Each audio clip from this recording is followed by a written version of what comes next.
Welcome back, everybody, to the Don't Go Out There Horror Movie Podcast. Just want to thank all of our fans and listeners. Super excited for this interview. We had the utmost pleasure of interviewing him after the release of Scream 22, and now welcome him back post-release of the latest installment in the franchise, Scream 6, Mr. Guy Busick. Mr. Busick, thank you so much for joining us again. How are you doing, sir? I'm doing well. Thanks so much for having me back. Absolutely. It's our Yeah, pleasure. you've been pretty bored lately. Not much going on in your life there. Juggling a few things. Yeah. No, well, when we interviewed you the first time, you talked a little bit about how you were a fan of this franchise. You're now two sequels in, released just a year apart, and probably thick into the next installment. Can you talk a little bit about how much of a whirlwind it's been the past 12, 24 months, probably more? Yeah, it has been quite a whirlwind. James and I, my co-writer on Scream 2022 or Five Cream or Scream 5 or whatever you want to call it. Five Cream works for me. That was sort of our internal joke. We had started thinking about ideas and brainstorming, but then once the last one came out, we kind of hit the ground running, and it was exactly a whirlwind. But we had a pretty good sense of the story pretty early on, and just cranked it out and did a bunch of drafts, and it kept improving and getting to a place where we were happy with it, and Radio Silence was happy with it, and the studio and the producers and everybody. So it was quite an undertaking, and we always kind of were looking at Scream 1 and 2 coming out exactly 12 months apart, going, how the hell did Kevin and Wes pull that off? Because it is just such a tight timeline, but obviously we were able to hit that date and not compromise quality. So we're really happy with how it turned out. Yeah, now we're post Scream 6 now. Can you talk about the almost overwhelmingly positive fan reaction to these two installments thus far? Has it been? It has been. It really has been. You're doing better than you're doing a lot better than some other legacy franchises. So fair enough. Well, I mean, that's really nice to hear and nice for you to say. I mean, it's been gratifying that some longtime fans, legacy fans that have been there since the beginning, have really embraced this new cast and the new creative team behind these movies. I mean, that's something we were always. That was what we had to live up to. And we just really wanted to make the fans happy, being fans ourselves. And so anytime I do hear that from somebody that's, been on the ride since the beginning, or someone that just joined it, with 5 last year, it's those are the people we really want to make happy. And good reviews or, good box office is one thing, but we just want to be proud of the work we're doing. And we want, again, to do honor to the franchise and do right by it. Absolutely. So let's just get into this if we can. I know you can't talk about contract stuff and anything with anything with Nev, and we don't want to get anybody in trouble here. But we are curious. Once you guys found out that there is no Nev Campbell, was there a lot of rewrites had to be done? Was this something you and James as writers saw as a possibility when you wrote this one? You never know. I mean, like when we wrote 5, we didn't know if we could get any of the legacy cast back, and so in this case, it's like we constructed that story, and Sydney was in the draft, Nev read it, and then things didn't work out, and so we kind of took the opportunity. We were disappointed, and we love the character, and we love Nev, and Sydney and Scream are synonymous, and so it was a bummer, but we kind of looked at it as like, how can we turn this into an opportunity, right. Instead of a drawback, and use that real estate in the script and in the movie to focus on some other characters and expand other arcs or relationships. Yep. And, it gave us a little more time to play and delve a little deeper on the characters that we did have, the actors we did have that we were able to make deals with. So we tried to turn it into a positive, and it was not a fun phone call to get, but you kind of, in this business, you got to kind of roll with the punches. And personal note, I thought you guys did a great job. I really did. Well, thank you. I appreciate that. So Scream 6, and first of all, I do want to say, I don't know how much of that was y'all's call to call it Scream 6, but thank God just for mine, and I know Brian's sanity. But each Scream entity prides itself on changing up the formula. Can you talk to us a little bit now, after it's been released, since you couldn't before? What was the process like coming up with this installment? Well, I think with our sort of jokey internal credo was if the last one was about playing the hits, then this one should be the punk rock B-side.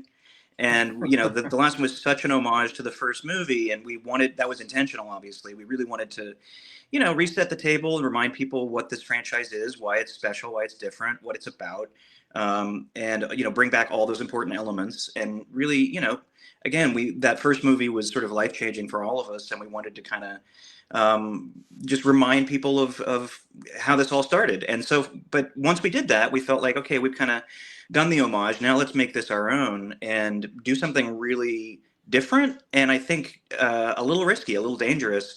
And start with some big swings. Like, let's put it in New York City. Let's start with a very unusual opening sequence that's going to hopefully make people lean forward a little bit. Like, what the hell are they thinking? What are they doing? And really just focus. The baton has been passed, and let's really focus on this younger cast, this new cast, because those relationships, between the actors. Have grown since the first movie, and now we knew how to write for these actors, whereas the first time you're writing in a vacuum, the parts haven't been cast yet. And now we knew Melissa and Jenna, Jasmine and Mason, and obviously Courtney, and so it's like, okay, I think we're dialed in now to these people, and let's really make it our own thing and their own thing. Like, let's really hand the torch off. Yeah, absolutely. And you touched on it just then a little bit, but I know Woodsboro is synonymous with Scream, but in reality, we've only had 3 of the 6 take place in Woodsboro. Can you talk about the decision to take this to New York and what, if any, challenges the crew faced logistically with doing that? I think, it was a little bit bigger of a movie, and those locations were up in Montreal, but there were, I think more locations probably, although I don't know for sure, than on 5, but I would imagine. And it was just kind of like, let's get out of what we're comfortable with and familiar with. Let's give the audience something entirely different. And obviously 3 had been set in LA, but most of it was on, sound stages and the movie set and the studio lot and things like that. And we're like, we've never seen a big city with like tall buildings, and we could use the verticality of the tall buildings in the city to like obviously construct certain set pieces around that, and like heights as one of the fears, and that just really got us excited. We started talking about like a subway sequence and the bodega sequence and things like that you could only do in New York, or not only in New York, but it felt very New York. It felt very it just sort of clicked. And Jamie and I had both kind of said, wouldn't it be cool if we could do this? And then we really fell in love with the idea. And we just kind of went from there. But it was really all about just wanting to do something a little bit different. Let's get out of Woodsboro. Let's get out of our comfort zone. And the characters, too. Like, they're not familiar with the city that much yet. And it's, sort of another thing they have to contend with is like, this is not our home turf.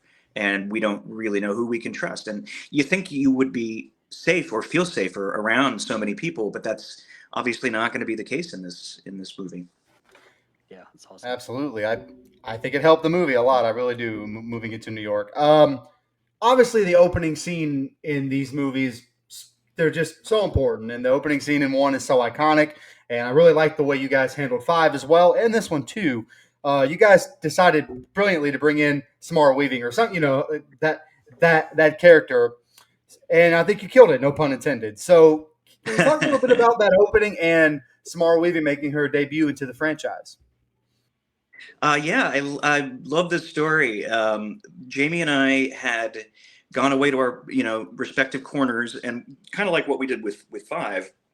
Let's make a list of everything we would want to see in this movie as fans and as writers, and then we'll kind of come together and see how much of that overlaps, and then that'll be kind of our starting point about what we each, what do we agree on that this movie should be.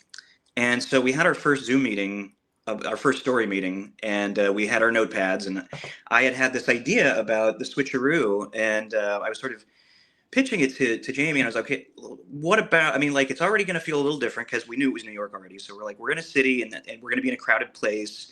It's not going to be a traditional opening sequence, but the kill will be fairly traditional. It'll be phone call, lure the person into a private place, kill, and then Ghostface removes his mask. And then we follow Ghostface in his, actual identity, and we see that he knows at least one of our characters, in this case Tara, and we're just following this guy, and we wanted to, I was like, wouldn't it be interesting if we were like kind of teasing the audience that, is this Scream movie going to be entirely from Ghostface's point of view? Like, what kind of movie is this? And what are they doing? Are they crazy? And then that Ghostface would get killed by another Ghostface. And Jamie had this weird look on his face. And I was like, oh, no, you hate it. And he held up his notepad and it said basically exactly what I just said.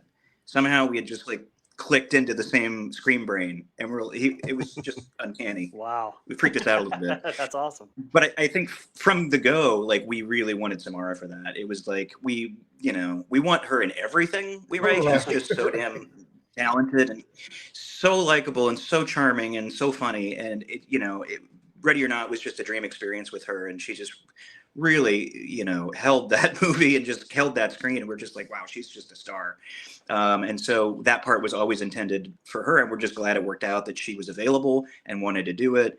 And it's, she actually told Radio Silence that character was maybe the closest thing to her in real life that she's ever played in a movie or a show. And I just find that so endearing because she's just, she's so fun and goofy and self-deprecating and all that. And it's just like, oh, wow, we were so lucky to get her for this. So making her a quote unquote like slasher horror movie professor, that was very early on. That was originally part of the character. I think I can't remember if the professor was immediate or if it came later, but I know it was pretty early. So tell us a little bit about this Ghostface shrine. There was so much mystery and intrigue going on that with that, as soon as it was revealed in the trailers and from paper to screen, how much of the final product was envisioned in yours and James's heads, and how much of it was shocking to you guys when you first saw it? In the script, there were only maybe 6 or 7 items mentioned. We knew we wanted the costumes. We knew we wanted the glass case for Billy's robe so we could see him in the reflection. We knew that the TV that killed Stu Macher would be in there. I think we called out the fax machine. Maybe not the fax machine. Maybe it was the clapboard for Stab 3. Trying to think what else. Some of the weapons. A lot of Sydney stuff, and then obviously Dewey, because we needed a real emotional beat for Gail when she's seeing the Dewey stuff, the badge, and the knife and all that stuff, the gun. The knife Charlie had used to stab Kirby in 4. I think those were the ones we specified, and maybe a couple more. Oh, I think Randy's video store uniform was was in there because we wanted the twins to comment on this was our uncle's. Nice. But otherwise, like the production designer, the props people, I mean, it was just astounding. Like, I wasn't on set during the days that they shot that location. Unfortunately, I got to see it before they built everything because we were just kind of like, Jamie and I were up there looking at potential locations, and we saw that and we're like, oh, this is perfect. But then I was looking at dailies and going, oh my God, there's like, I don't know, 200 things in there. And like the garage door that killed Tatum is in there, and like the happy birthday Roman banner and all that stuff. It was like, oh my God, they just went nuts. And they had to recreate all that. Like, only a few things were actual props or outfits. Like, they had to go and track down people who owned like fan outfits of Tatum and stuff like that. And, and like rent them. And not tell them why. Wow. I mean, yeah, I'm in awe of the crew and the team that put that together. Like, as a fan, I'm still looking at and finding Easter eggs and going, oh my God, this is just so much fun. Hopefully other fans are getting a kick out of that too. Did you hear that? Don't go out there, fans. He said the TV that killed Stu Macher. Hold on now. Killed Stu Macher. Let's relax, Brian. Brian, let's relax. Let's just relax. That's all I'm going to say. You also told us the last time that Dewey was your favorite character in the franchise, and I wasn't on for that interview, unfortunately, but he's my favorite character as well. I'm a huge David Arquette fan, personally. Me too. That shot when they discover the shrine and it pauses on Dewey's section, I think Courtney Cox she was so masterful in capturing the emotion of that quick moment. Was it an emotional sequence for you as well, knowing that that's your favorite character? Absolutely. I mean, yeah, I still, tear up when I think about her reaction to everything in 5, and to bring that back. And then in the moment when she and Sam are talking in the lobby about, kind of found family and being outsiders and how they're kind of similar to each other. And when she talks about having lost, the one person she'd made a family with, and you hear like the hint of the Dewey theme, that always gets me too. I'm just like, oh God. Yeah. And we didn't want Gail to be destroyed and in mourning. I mean, it's been a year, and obviously she still is mourning him. And every time Dewey's brought up in the movie, like, you see how it impacts her. And again, that's all Courtney. Like, you can only script that to a certain extent, and then the actor has to take it over and make it real. And she brought it. But yeah, I mean, his presence is felt, I hope, during the movie. And like, the same photo that's in her bedroom in the apartment attack scene was the one in Dewey's trailer in 5. They both had the same framed photo of each other, and that one gets me too. But we didn't want her to be sad and mopey. We wanted her to, be Gail. And it's no fun to watch somebody, just sort of broken and inside. And so it's like, no, you've got to find the balance. Gail has been able to move on. And this connection that she's building with Sam, I think, is going to be important to both of them. That's at least what we're hinting at, that they really do come to a reconciliation and like, hey, we're really similar. Maybe we should really help each other. Yeah, I know when I went to see this movie in the theater, I had to wipe a quick tear and make sure no one saw me do it. So yeah, that one got me too. Oh, I like that. Well, that's a good segue into legacy characters. Hayden has been pretty vocal about her contacting y'all about returning. Can you tell us a little bit about that and bringing her back?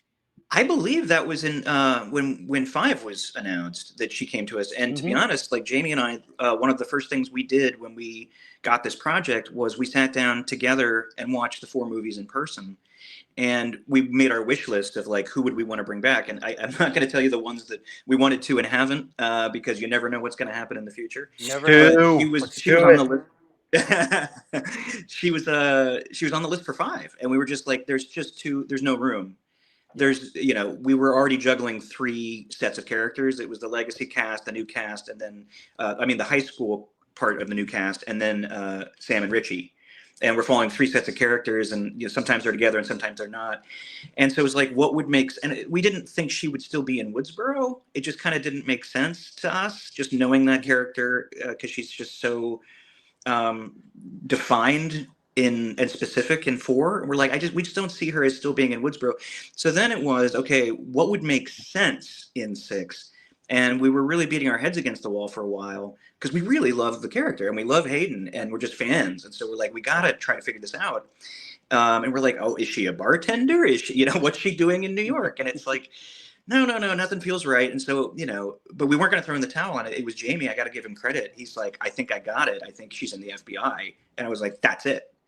And then we kind of came up with the backstory that she's going to use that experience that she had in 4 as sort of fuel to go in and it's like she has the exchange with Tara about like, I didn't want to spend my life being afraid of monsters. I wanted the monsters to be afraid of me. And then everything clicked. And then we also were like, oh, she could also be a great red herring, because we haven't seen her since 4. And what if the experience really damaged her? And what if she did kind of go off the deep end? And so we knew we needed like one character at the very, very end before the big reveal that you just have to be sure it's them. It worked on my life. I love it. I know that, some people fell for it, some people didn't, but it just I felt like, she nailed it. And the directors nailed it, and the rest of the cast really should give you pause for a moment and go, oh no, really, Kirby? Oh man. And I've had people say no, and then I felt guilty for thinking it was Kirby. And I feel like I betrayed Kirby by believing that. And I think that's really fun. And Hayden is just so great in it. We're just so lucky to have her. Absolutely. Yeah, I should have asked you this before that question, but I'll ask you now. Did you guys ever seriously consider killing Gail? I think it's always on the table. It's like every time we go into this, there are drafts of scripts that exist where certain characters died. And I will say never Gail. That was never scripted, but you have to be willing to kill some darlings. That's what was so difficult about 5, but I stand by it being the right decision. But with Dewey, it was like, Randy dies in 2. And you love Randy, and he's a legacy character from 1. And so it's like, you got to, to keep the stakes alive and keep people on their toes and feel like this all has weight and importance, you got to be willing to do that. So I'm sure there were discussions early on about how do we feel about it. But also it was kind of like, well, do we want to be the franchise that's just, it almost becomes predictable, where we're just killing one of the main legacy cast every time. And, Are we just gonna are we gonna pull a sequel trilogy in Star Wars and it's like, oh, we're gonna lose Han, then we're gonna lose Luke, and then we're gonna lose Leia? It's like, it just, I don't know. And the other thing I think, just on a character level, was it's sort of a deceptively hopeful ending, and that includes Gail and her relationship with Samantha, and Tara. It's like, well, we don't really want to take that away from either of them. So it felt right to convince the audience that she's gonna go. In that last minute when she's about to stab him and he gets her, you should think that's it, hopefully. But no, it was never scripted that she died. We decided fairly early, no, she's got to live. Sorry about my mic there. You told us last time you were here that nothing was planned, went into the fifth movie as far as future installments would go. You only really threw around a few ideas, had some loose, points where you wanted to go. With 7 seemingly getting the green light or will get the green light, I'm sure you have some ideas bouncing around up there. Without spoiling anything or giving any breadcrumbs, now that you're looking, expanding into 7, is there anything bouncing around in there? You got some good ideas. You and James got any kind of breadcrumbs you got cooking around there? Literally can say nothing about even if 7 exists. I think the assassins would come and hunt me down just on camera, and you'd see my grisly death, or maybe they'd send Ghostface.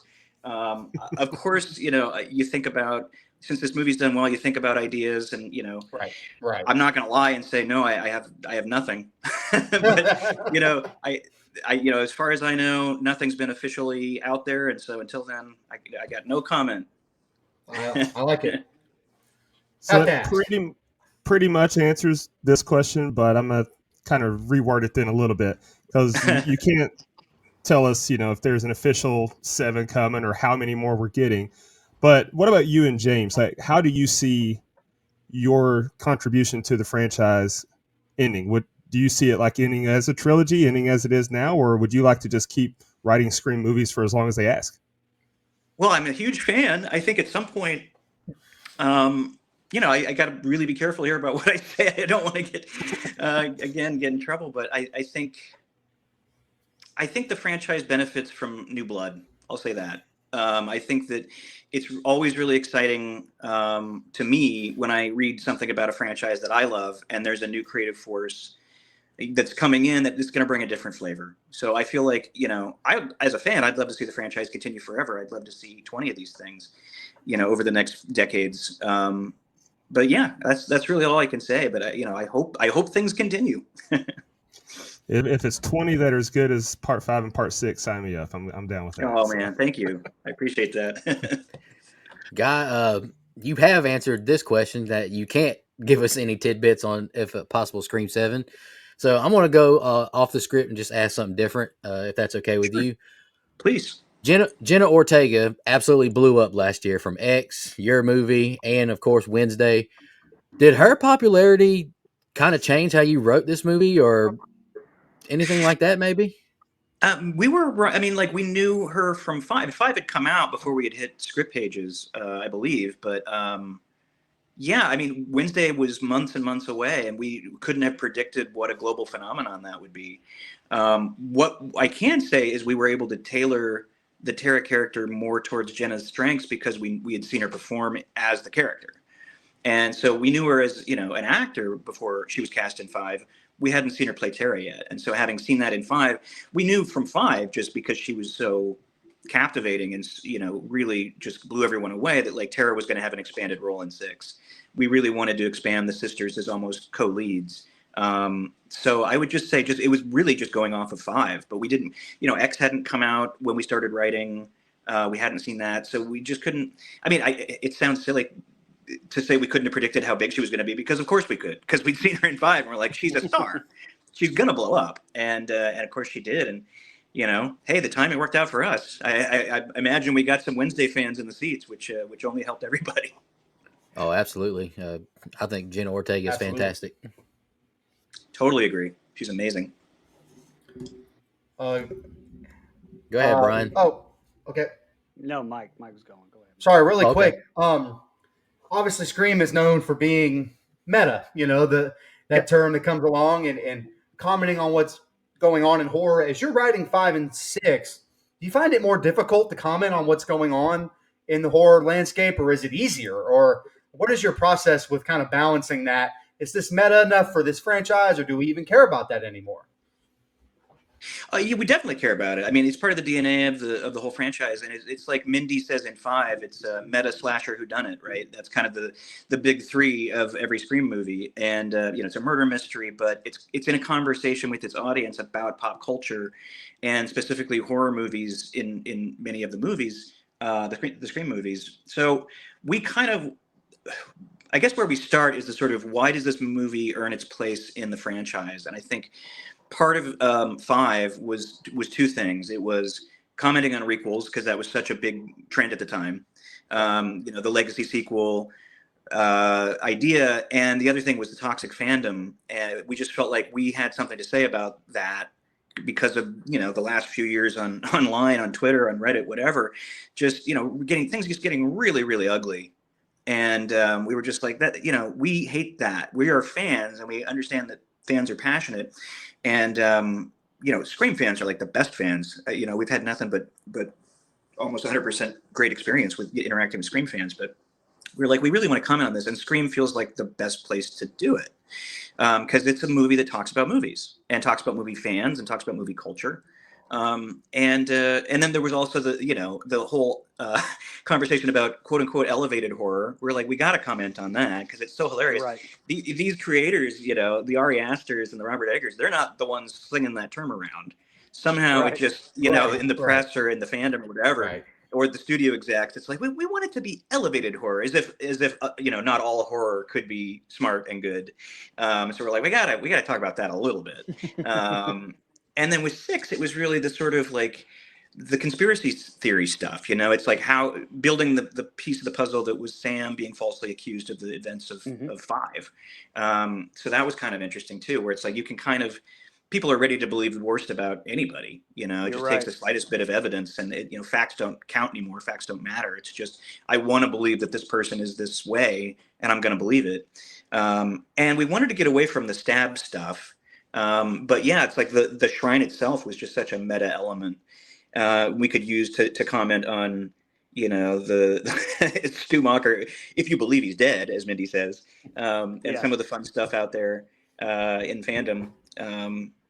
Yeah, I think it was just like, let's talk about franchises in this one. Is Mindy's monologue, in Five was about requels. This one's about being part of, an IP that's just gonna, cynically be exploited. Right. And now this can happen in a franchise, and this can happen in a franchise, and no one's safe. And so I think that was sort of the movie thing we were commenting on this time, was just like endless sequels. And now, what are the rules now that we've blown past the requel? Like, it can't just be a sequel to the requel. It's got to be ticking all these other boxes for corporations.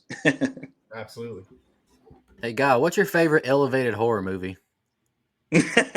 Well, if I believed in that term, I would tell you. It's Scream. What are you talking about? Scream's one of the most smartly written movies of all time, Nico. Well, I'd like to think it has something to say, and that Ready or Not has something to say, and it's we're not beating you over the head with it. We want it to be a fun ride, but just for the record, I love those creators. Jennifer Kent, Babadook, and Ari Aster, and all their movies. Like, I own all their movies on 4K, UHD discs, and digitally in some cases. So I'm like, I have, we're not making fun of the movies. We're making fun of the people that use the term, I think, and kind of don't even really know how they're defining it, but it's like, oh, it was smart and made me think, so it must not be horror. It's got to be something else. It's got to be horror plus or whatever. I just think it's very silly. Absolutely. I'm in a bunch of horror groups on Facebook, and you're right. Fans, especially horror fans, they can be the best, but they can also be the worst. They hate everything new, it seems like, and if it wasn't the original, or if it didn't come from the 80s, it's just terrible, and it's very annoying, honestly. Well, again, we've had a really good experience with our fans. I can't say enough. I mean, it's a very supportive sort of family feeling, and I'm really grateful to the fans for supporting us and going to see these movies. Well, okay. I mean, we could ask you questions about Scream probably for the next hour, but I know we don't want to hold you up too much. I do have one more last thing that's not Scream related. Okay. We talked about it just a touch in our previous interview last year. So I wanted to kind of get an update. You said you're co-writing the new Final Destination movie. is it true you guys are set to film in this summer in Vancouver, maybe, or are we that far along in the process? Is there anything you can tell us about any of that? I wish I could. It's another one where I'm just not allowed. But I appreciate the interest, and I'm excited about that too. I will say things have moved forward a great deal since our last conversation, and Good. I'm hopeful for continued movement and momentum. Yeah, I guess that's all I can say about it. But I'm also still very excited about it. Yeah, Absolutely. As long as it's still happening and it's coming out, that's Yep, all I care that's, about. All right. that's all we need. Yep. I think we'll all agree that that franchise is in good hands if you're one of the Absolutely. writers. We absolutely believe in you. I just want to give you the opportunity to shout out your social media or shout out any other projects that you have going on that you'd like the fans to know about. Oh man, I wish I could talk about a lot of them, but they haven't been announced yet. So I will say, I'm not sure if it was. I know we had a couple false starts due to technical difficulties, but there is a genre movie that is shooting in just a few weeks that will be announced. I think this week or next. I hope, nice. and I'm really excited about that. It's something a little different for me, and so I like that it's a little outside the wheelhouse. I get to stretch a little bit. But yeah, social media. I'm on Twitter at Guy Busick, and you can find me there. I don't tweet all the time, but I've met a lot of cool fans there and other creators in the business, and so Twitter's been good for one thing, I guess. Yes, sir. Absolutely. Just want to say, and if you do another one, put our logo, our podcast in the guy's apartment before he gets killed. We'd appreciate that. I don't know how much that would cost for that that ad placement, but we'll take it. Thank you again, Guy. We really appreciate it. You're a blast to talk to. I love talking to you just because you have a great horror mind. You're very passionate like we are and very relatable. And I really appreciate talking to you. So thank you. Oh, it's my pleasure, guys. I always have fun talking to you guys, and I'd love to come back on the next one, whatever it is, and whichever. Whoa! Next one for whichever franchise or non-franchise movie. There you go. There you go. We'll have you back on anytime, Guy. You're welcome back anytime. Absolutely. Oh, thanks. Yeah. Awesome, and I apologize again for all the technical difficulties. No problem. Rebecca Gayhart. Rebecca Gayhart. Yeah. What's that? Sorry, I didn't catch that. What? All right. Well, thank you very much. We'll let you go. Have the rest of your day. Again, great talking to you. I do have one question that we won't air this, but I just want to ask you one more thing. Yeah. Did you ever consider having the majority of this movie take place on a boat ride to New York? Because no, Aaron, go ahead. Put it in. Oh man, I mean, we had to address that. So you've got that playing in. Thank you. That's I'm awesome. glad you did. Yeah, that was awesome. We were take the boat. That was the first thing that Jamie and I were like, oh god, it can't be Ghostface Takes Manhattan. We got to actually be in New York. We have to start in New York and stay in New York. That would have been the most meta title of all time. I'll give you that. Definitely. All right. Well, I appreciate your time. All right, of course. Yeah. Thanks, guys. You too. Thank you, Guy. Oh, man. That was great. All right.